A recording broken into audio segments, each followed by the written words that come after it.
السلام علیکم ورحمۃ اللہ وبرکاتہ۔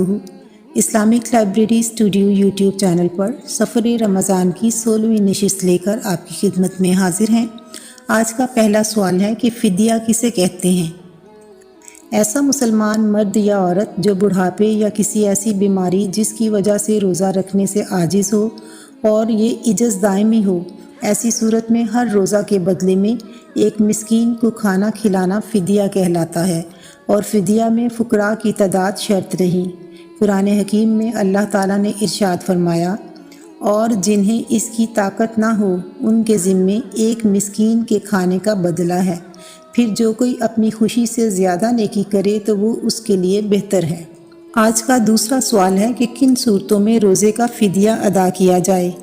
شرع کے مطابق اگر کوئی شخص بڑھاپے، کمزوری یا بیماری کے باعث سال بھر میں کسی بھی وقت روزہ رکھنے کے قابل نہ ہو اور اسے آئندہ زندگی میں بھی روزہ رکھنے کی استطاعت کی امید نہ ہو تو اس صورت میں اسے روزے کا فدیہ ادا کرنا ہوگا، لیکن معمولی بیماری کی وجہ سے رمضان کا روزہ قضا کرنا اور یہ خیال کرنا کہ پھر قضا رکھ لیں گے یا فدیہ ادا کر کے یہ سمجھنا کہ روزہ کا حق ادا ہو گیا، درست نہیں۔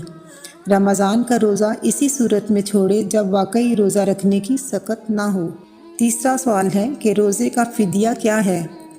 روزے کا فدیہ یہ ہے کہ ہر روزے کے بدلے ایک محتاج کو 2 وقت کا کھانا کھلایا جائے، یا 2 کلوگرام گیہوں یا 4 کلوگرام جو یا غلہ کی قیمت بھی دی جا سکتی ہے۔ فدیہ فی روزہ صدقہ فطر کے برابر ہے۔